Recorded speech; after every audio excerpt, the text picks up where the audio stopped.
এক ছিল জোলা। সে একদিন তার মাকে বলল বাড়িতে পিঠে করার কথা। আর জোলা পিঠে খেতে বড়ই ভালোবাসত। মা, ও মা, আমার পিঠে খেতে বড়ই ইচ্ছা করছে, আমাকে পিঠে করে দেবে? আচ্ছা, করে দেবে। এখন এখন তুই হাত ধুয়ে কিছু হাট থেকে জিনিস নিয়ে আয় দেখি। আর হ্যাঁ, বলে দিচ্ছি কি কি আনতে হবে। আচ্ছা মা, আমি তোমার সব জিনিসপত্র নিয়ে এসে দিচ্ছি। আর এসে যেন দেখি তোমার সব পিঠে হয়ে গেছে। উহ, জোলা এত বায়না করে না। আচ্ছা ঠিক আছে, তৈরি করে রাখবো এখন।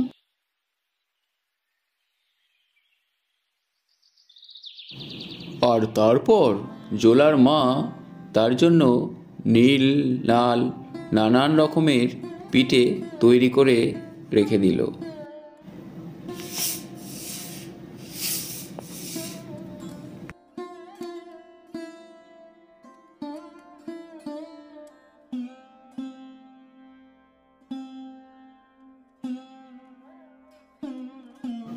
মা, মা, পিঠে তো দেখছি তুমি ভালোই বানিয়েছো, লাল নীল। তারপর ওই লাল নীল পিঠেগুলো দেখে জোলা খুশিতে নাচতে থাকে। বলছি জোলা, তুই কি খালি নাচবি না পিঠেগুলো খাবি? এখানে খাবো না তো, যেখানে সবাই থাকবে সেখানেই গিয়ে খাবো। আর সবাইকে দেখিয়ে দেখিয়ে খেতে খুব মজা লাগবে আমার। একটা খাবো, দুটো খাবো, সাত বেটাকে চিবিয়ে খাবো। একটা খাবো, দুটো খাবো, সাত বেটাকে চিবিয়ে খাবো। একটা খাবো, দুটো খাবো, সাত বেটাকে চিবিয়ে খাবো। একটা খাবো, দুটো খাবো, সাত বেটাকে চিবিয়ে খাবো। এরপর গাছের উপর থেকে ভূতেরা শুনতে পায়। হ্যাঁ রে, তোরা শুনতে পাচ্ছিস কিছু? ছেলেটা কি বলছে আমাদের? 7 জনকে নাকি চিবিয়ে খাবে। আমাদের তো খুব ভয় করছে, এখন কি করি? এরপর তারা সবাই একে একে নিচে নামলো।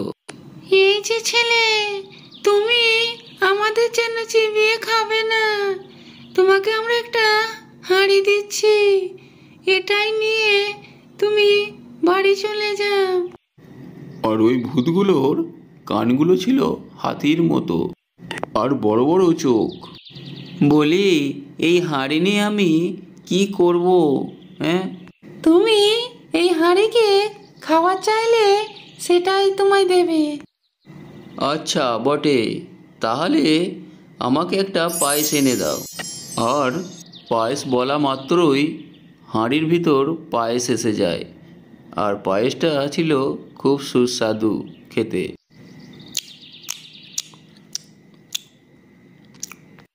আর তারপর জোলা খুশি হয়ে সেখান থেকে চলে যায়। ওরে বাবা, আজকে খুব বেঁচে গেছি।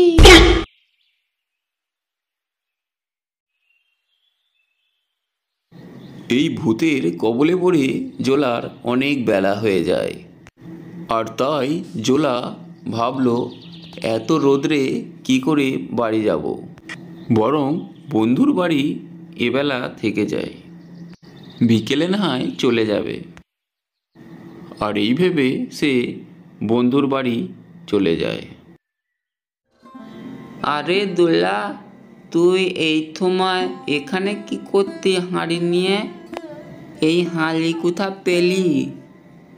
বোকা, এই হাঁড়িতে আবার কি আছে? বন্ধু, এ হাঁড়ি নয় রে, এর অনেক গুণ আছে। বতে, দেতি দেতি কেমনের গুণ? তুমি যা খাবে তাই আমি এই হাঁড়ির ভিতর থেকে বের করে আনতে পারি। তারপর জোলা হাঁড়ির কাছে পান্তুয়া চায়। তারপর পান্তুয়াও হয়ে যায়। তার পান্তুয়া খেয়ে তার বন্ধুর খুব ভালো লেগে যায়। আবার সন্দেশ আবার রাবড়ি, নানান রকম জিনিস চাইতে থাকে। আর এই দেখে তার বন্ধু চিন্তায় পড়ে যায় কিভাবে হাঁড়িটা নেওয়া যায়। দোলা, তুই বলন একটু বিথলাম নে।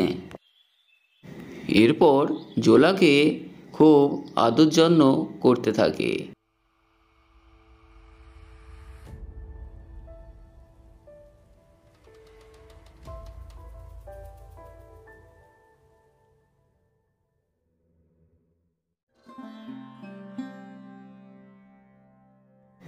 ভাই, আমি একটু ঘুমোতে যাচ্ছি, বুঝলি, আমাকে ডাকিস না এখন। তারপর হলো কি, বন্ধু ঘুমিয়ে যেতেই হাঁড়িখানা পাল্টা বদল করে দিতে লাগলো।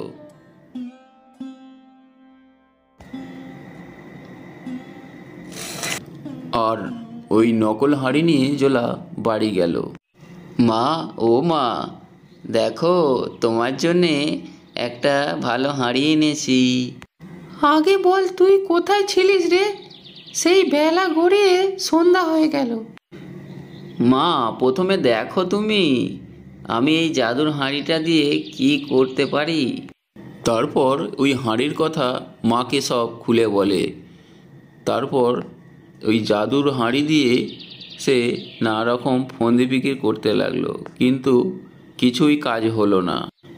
জোলা, তুই আমাকে বোকা বানাচ্ছিস। তুই আমাকে বোকা বানাতে পারবি না।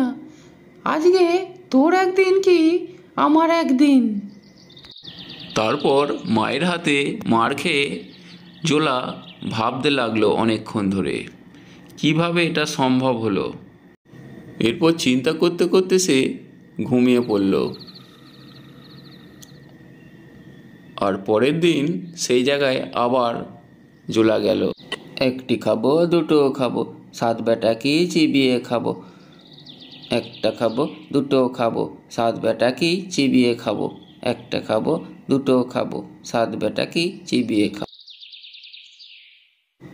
আরে বাবা, আবার কি হলো তোর? তোকে তো আমি একটা হাঁড়ি দিলাম। হ্যাঁ, তোরা এই হাঁড়ি দিয়ে আমায় মিথ্যা কথা বলেছিস, তাই আজকে চিবিয়েই খাবো তোদের। না না, ছেড়ে দাও ছেড়ে দাও। আর এই ছাগল দিচ্ছি একটা, নিয়ে যাও। তারপর জোলাকে একটা ভূত ছাগল উপহার দিল, জাদুই ছাগল। সে নাকি হাসলেই মুক্ত ঝরবে। এই ছাগল দিয়ে তুমি আমাকে আবার ঠকাতে চাইছো? না রে বাবা না, এই ছাগলকে পায়ে তুমি কাতুকুতু দিলেই মুক্ত ঝরবে। কই দেখি তো কেমন মুক্ত ঝরে। তারপর জোলা কাতুকুতু দিতে থাকে, আর ছাগলের মুখ থেকে একটি একটি করে মুক্ত ঝরতে থাকে। তারপর ওই ছাগলটিকে নিয়ে জোলা বাড়ি চলে যায়, আর কাতুকুতু দিয়ে অনেক মুক্ত সে পেয়ে যায় আর ধনী হয়ে যায়।